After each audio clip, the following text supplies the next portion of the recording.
The Ballad of Radisson Blu Resort El Quseir, a tragedy in five-star disguise. Oh, my darlings, gather close and let me tell you a tale so wretched, so heartbreaking, it will make you clutch your pearls and weep for the very concept of hospitality. I, a delicate flower of discerning taste and unreasonable expectations, ventured into the sun-scorched embrace of Radisson Blu Resort El Quseir, expecting paradise. What I received was a masterclass in disappointment, a symphony of failure, a crime against vacationers everywhere. Let us begin with the rooms, shall we? Tiny, not cozy, not quaint, but tiny, like a shoebox that had been left out in the rain and then handed to me with a smile. The air conditioning, that sacred savior in the desert's cruel embrace, was weaker than my willpower at a dessert buffet. It wheezed like an asthmatic ghost, barely stirring the thick, humid air. And why? Because maintenance is a myth here, a fairy tale told to children to lull them into false security.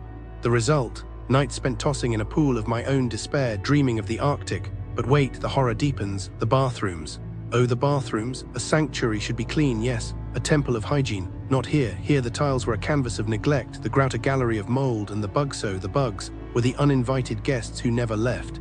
It was like showering in a nature documentary, except the narrator was my own screams.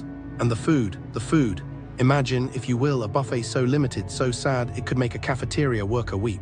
The chefs, and I use that term loosely, presented dishes that were either ice cold or suspiciously lukewarm, as if they had been prepared by someone who had only heard of cooking in passing.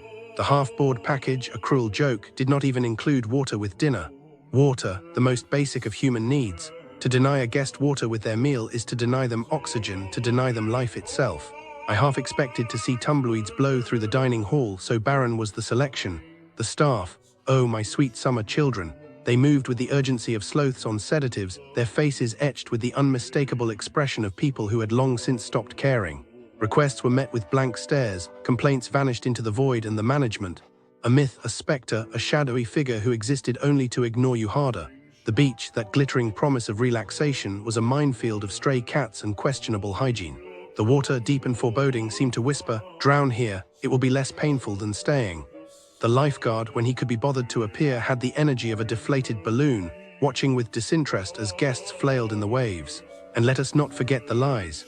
Oh, the lies, promises of room changes that never came, of repairs that were always tomorrow, of service that was perpetually just around the corner.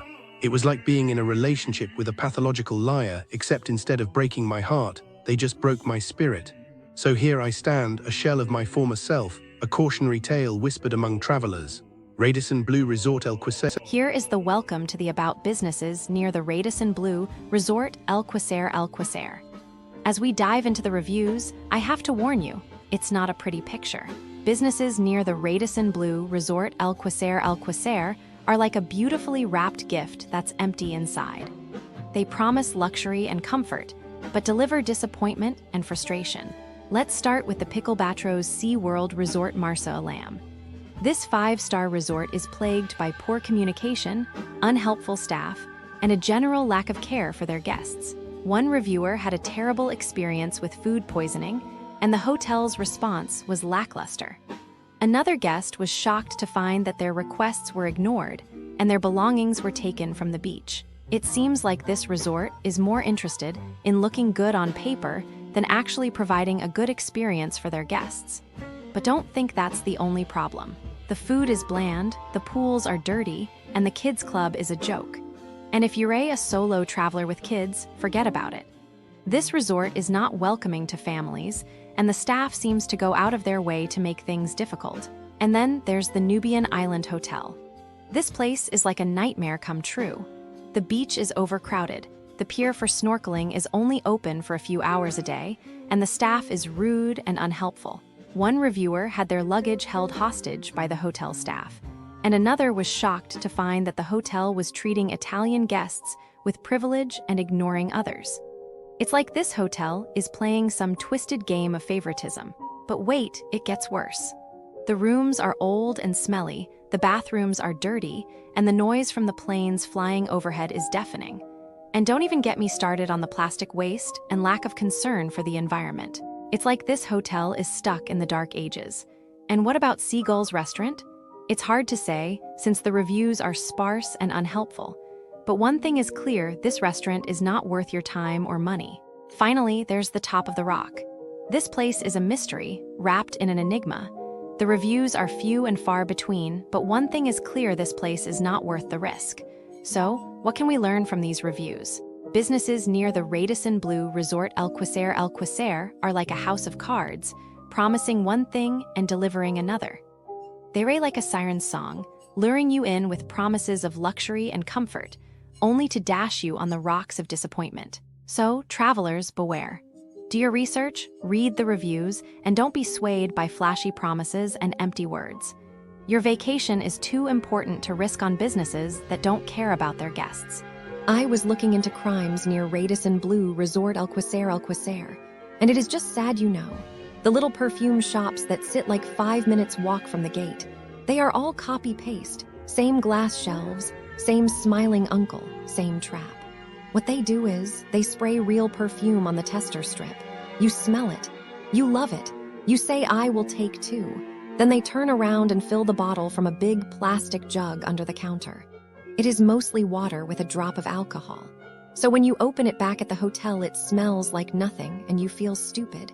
You probably throw the bottle in the bin and tell yourself it is only $30. But inside you feel heavy the whole holiday. And the uncle, he just waits for the next shuttle bus to drop new people. I bet he never even remembers your face.